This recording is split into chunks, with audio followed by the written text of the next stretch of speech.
Honey, please remember that you were always a source of happiness for me. You're my fourth child. I never told you this, but strictly speaking, you are my fifth child. Before you, there was a child who went to the other world as he was being born. Your aunt delivered the baby and told me it was a boy, but the baby didn't cry. He didn't open his eyes either. It was a stillbirth. Your aunt said she would hire someone to bury the dead baby, but I told her not to. Your father wasn't at home then. I lay in my room for 4 days with the dead baby. It was winter. At night, the falling snow was reflected on the mulberry paper of the window. On the fifth day, I got up and put the dead baby in a clay jar and carried it to the hills and buried him. The person who dug the frozen earth wasn't your father, but that man. If that baby hadn't been buried, you would have 3 older brothers. And then I gave birth to you by myself. Was there a reason for that? No, there was no reason. When I said I would have you by myself, your aunt was hurt. I'm only saying this now, but I was more scared of a dead baby coming out of than going through childbirth alone. I didn't want to show that to anyone. If another dead baby came out, I wanted to bury it myself and not come down from the mountains. When I started having labor pains, I didn't tell your aunt, but brought hot water into my room and seated your sister, who was very young, by my head. I didn't even scream because I didn't want to let anyone know in case a dead baby came out. But then out of me came you, warm and squirmy. When I slapped your bottom before wiping you clean, you burst into tears. Looking at you, your sister laughed. She said, "Baby," and patted your soft cheek with her palm. Drunk with your presence, I didn't even feel the pain. Later, I realized that my tongue was covered in blood. That's how you were born. You were the child that came into this world, the child that reassured me when I was stuck in sorrow and fear that another dead baby would be born. Honey, at least for you, I was able to do everything other mothers did. I was able to breastfeed you for over 8 months because I had a lot of milk. I was able to send you to a place called a kindergarten, which was a first for our family. And for your first shoes, I was able to buy trainers instead of rubber shoes. And yes, I made your name tag when you went to school. Your name was the first letters I ever wrote. I practiced so much for that. I pinned on your chest a handkerchief and your name tag that I wrote myself and took you myself to the school. You wonder why that's a big deal? It was a big deal for me. When Hyungchul went to elementary school, I didn't go with him. In case I might have to write something, I made this or that excuse and sent him with your aunt. I can still hear your brother grumbling that everyone else's mother came, but he had to go with his aunt. When your second eldest brother went to school, I sent him with Hyungchul. I sent your sister with Hyungchul too. For you and only you, I went to town and bought a school bag and a frilly dress. I was so happy that I was able to do that. Even though it was as small as a tray, I asked that man to build you a desk. Your sister didn't have a desk. She still talks about it sometimes, about how her shoulders got broader because she had to do her homework hunched over on the floor. It made me very proud to watch you to sit there and study and read. When you were studying to get into college, I even packed you lunch. When you had evening study sessions, I waited for you at school and walked you home. And you made me very happy. You were the best student in our small town.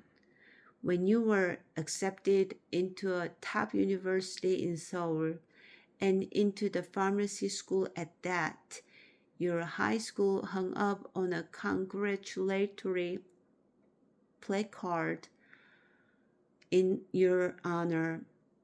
Whenever someone said to me, "Your daughter is so smart," I'm sure my smile stretched up to my ears.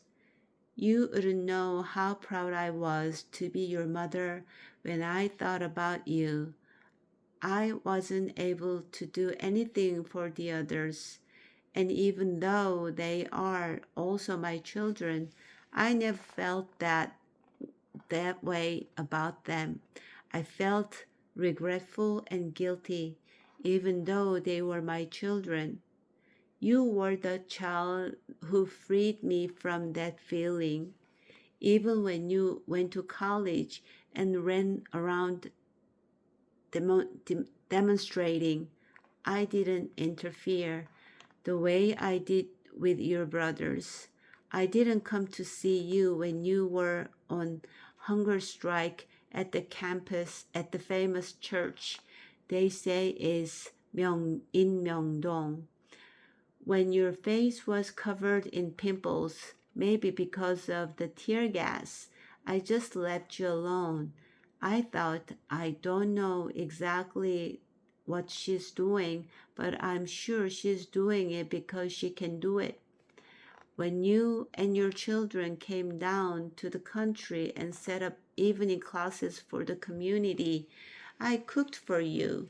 Your aunt said you might become a red if I left you alone, but I let you talk and behave freely. I couldn't do that with your brothers. I tried to persuade them and scolded them. When your second eldest brother was beaten by riot policemen, I heated salt and placed it on his back to help him feel better, but I threatened to kill myself if he kept doing it. And all the while, I was scared that your brother would think I was stupid. I know there are things young people have to do when they are young, but I tried my hardest to stop the others from doing them. I didn't do that with you, even though I didn't know what it was you were fighting to change. I didn't try to stop you. One year when you were in college, in June, I remember, I even went with you to City Hall, following a funeral procession. That was when I was in Seoul because your niece was born. I have a pretty good memory, don't I? It's not a question of memory, though, because it was an unforgettable day. For me, it was that kind of day. As you were leaving the house at dawn, you saw me and asked, "Mother, do you want to come?" Where? Where your second son went to school. Why? It's not even your school.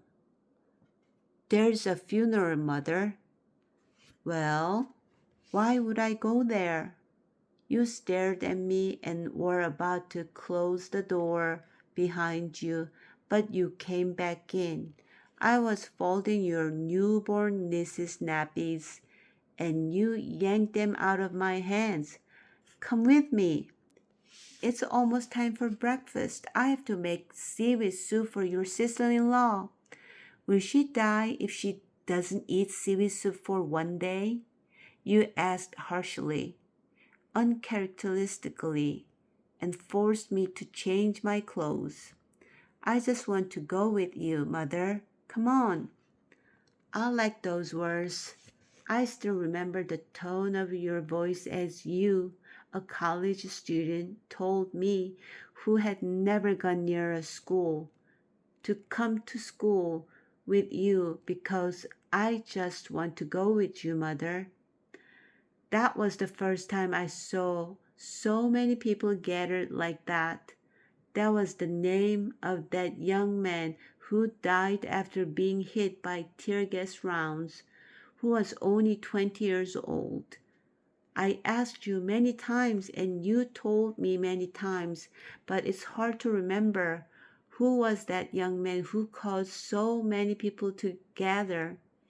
How could there be so many people? I followed you in the funeral procession to City Hall, and I looked for you and grabbed your hand again and again, afraid I might lose you. You told me, Mother, if we lose sight of each other, don't walk around. Just stand still. Then we'll be able to find each other. I don't know why I didn't remember that till now. I should have remembered it when I couldn't get on the train with your father in Seoul Station. Honey, you gave me so good memories like that. The songs you sang as you walked along holding my hands, the sound of all those people shouting the same chant.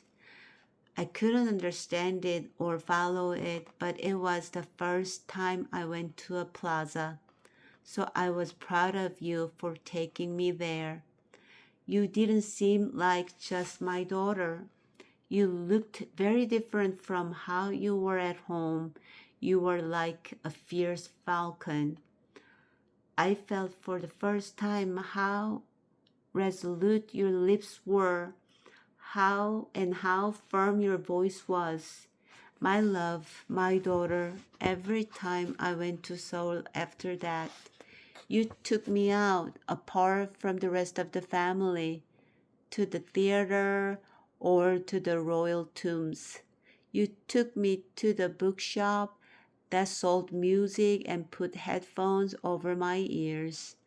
I learned through you that there was a place like Gwanghwamun in this Seoul, that there was something called City Hall Plaza, that there were movies and music in this world. I thought you would live a life different from from the others, since you were the only child who was free from poverty. All I wanted was for you to be free from everything. And with that freedom, you often showed me another world. So I wanted you to be even freer. I wanted you to be so free that you would live your life for other people. I think I'll go now. But oh, the baby looks sleepy. He's drooling and his eyes are half closed. Now that the two other children are at school, the house is quiet. But what is this? The house is a complete mess. My goodness, I've never seen such a messy house. I want to tidy up for you, but now I can't. My daughter is drifting off as she gets the baby to sleep. Yes, you must be so tired. My baby is sleeping, curled around her baby. It's in the middle of winter, so why are you sweating so much? My love, my daughter, please relax your face. You'll get wrinkles if you sleep with such a weary expression. Your youthful face is now gone. Your small crescent moon-like eyes have become smaller. Now, even when you smile, the cuteness of your youth is gone. Since I've lived to see you with wrinkles like this, I can't say my life has been short. Still, dear, I never could have guessed that you'd be living like this with 3 babies. You were so different from your emotional sister who got angry quickly and cried and got sullen and turned blue in the face if things didn't work out her way. You created a schedule and you tried to follow it like you'd planned.